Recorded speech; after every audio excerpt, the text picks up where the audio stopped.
Jason tells his coworkers he's between contracts. He's told them that for 11 months now. The truth, the one nobody in his life except his wife actually knows, is that Jason retired at 35, with $2.3 million invested, and he has absolutely no intention of ever finding that next contract, because he doesn't need one, and he never will again. Let's start with why he lies about it, because that's the part almost nobody expects going in. Jason isn't hiding his retirement out of shame. He's hiding it because he ran the math on what happens the moment people know, and the math wasn't close. Telling his extended family would mean fielding small loans from a cousin within the year. Telling former coworkers would mean becoming, permanently, the guy who doesn't have to work, a label that reshapes every future conversation whether Jason wants it to or not. So he built a cover story, freelance consulting, flexible hours, between contracts, not because he's ashamed of what he built, but because the alternative genuinely costs him more than the lie does. Here's the actual math behind how Jason got here, because the number itself matters less than the discipline underneath it. He saved 62% of his income for 11 straight years, starting at 24, in a job paying a solid but unremarkable $95,000 a year. That's not a typo. 62%,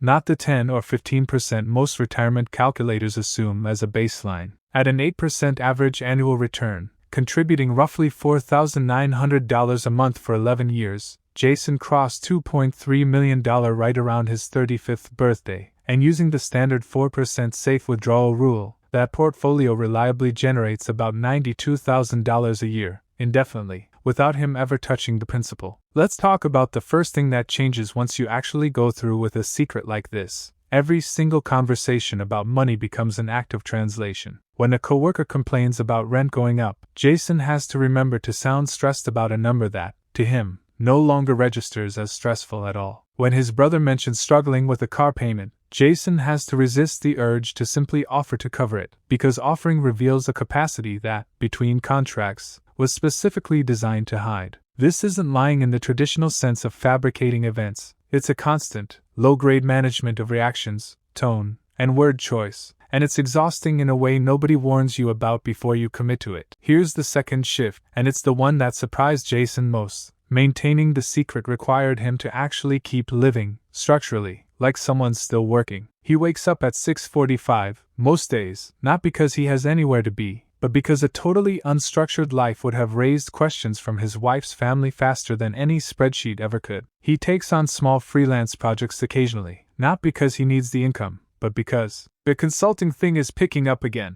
Needs to occasionally be true, or at least plausible, to hold up under casual scrutiny at a holiday dinner. Let's talk about why he didn't just tell people the truth and deal with the fallout, because that's the obvious question, and it deserves a real answer. Research on sudden wealth and family dynamics consistently shows a pattern researchers call the kinship tax, an unspoken but very real expectation that money flows from family members who have more toward family members who have less, and the pattern intensifies, not diminishes, with the amount involved. Jason watched this happen to a friend who inherited a modest sum and became, within a year, the family's default emergency fund, fielding requests he never agreed to and couldn't easily refuse without permanently damaging relationships. Jason didn't want to become that, so instead of navigating the kinship tax after the fact, he simply removed the information the tax gets levied against in the first place. Here's the third shift, and it's genuinely psychological rather than practical. Jason describes a specific, recurring loneliness that has nothing to do with having enough money and everything to do with having nobody to actually talk to about the biggest decision of his adult life. He can't process the anxiety of a market downturn with his brother, because his brother doesn't know there's a portfolio to be anxious about. He can't celebrate a strong year with his parents, because celebrating would require explaining what,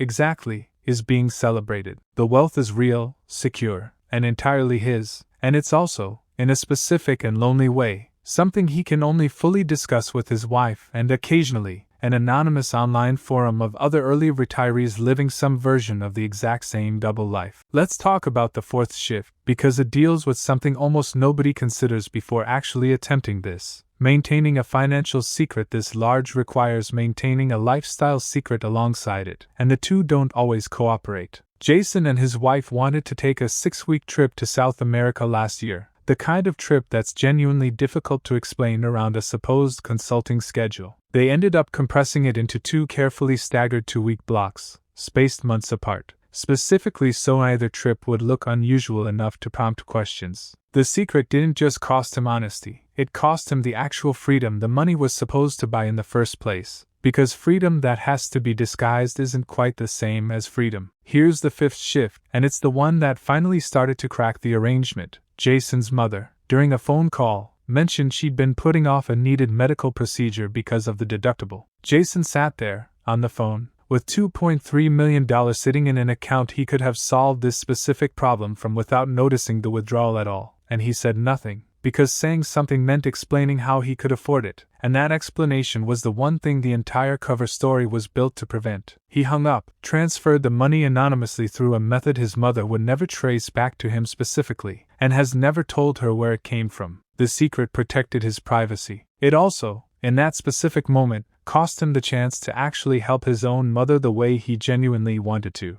Let's talk about the honest counterargument here. Because pretending secrecy is purely strategic and costless would be dishonest. There's a real, documented psychological cost to living a double life, even a benign one built around money rather than anything scandalous. A persistent, low-grade cognitive load that comes from constantly tracking which version of your life you've told to which person, and constantly monitoring your own behavior for inconsistencies that might expose the gap. Some early retirees who choose this path report genuine relief once they eventually come clean, precisely because the maintenance cost of the secret quietly exceeded whatever social costs they were originally trying to avoid. Here's the sixth shift, and it's about identity rather than logistics. Jason spent 11 years building his entire self-concept around being disciplined, being the guy who saved 62% of a modest salary, while his peers spent theirs, being someone whose worth was tied to relentless, visible effort. Retiring at 35 didn't just change his bank account. It removed the entire framework he'd used to understand who he was for over a decade. The secret, in a strange way, let him keep performing that old identity a little longer, still getting up early, still doing work, still being the guy his family always understood him to be, even after the actual financial reason for any of it had already been solved. Let's talk about the seventh shift, because it directly addresses why Jason still hasn't told his employer adjacent circle even now, 11 months in. Reputational lock-in. The longer a secret runs, the more expensive it becomes to reveal, not because the underlying facts change, but because the explanation for why you didn't say something sooner gets harder to give convincingly. Telling people at month 2 would have looked like an announcement. Telling them at month 11 starts to look like a confession, as though something about the delay itself needs justifying, even though nothing about the actual math or decision has changed at all. I want to be fair to the other side of this, because plenty of early retirees choose the exact opposite path and do just fine with it. Going public, being transparent with family from day one, accepting the requests and boundary setting that comes with visible wealth as simply part of the deal. That path has real costs too, just different ones. Constant negotiation over money with people who now assume access to it, a permanent shift in how certain relationships operate, occasional resentment from people who feel entitled to a share of something they didn't build. Neither path is obviously correct, they're simply different trade-offs, and Jason's choice reflects his own specific tolerance for social friction versus his own specific tolerance for private cognitive load, not a universal rule about what early retirees should do. Let's talk about the eighth shift, because it's the one that might eventually change Jason's mind. He's starting to notice that maintaining the secret is becoming harder to justify against its actual benefit.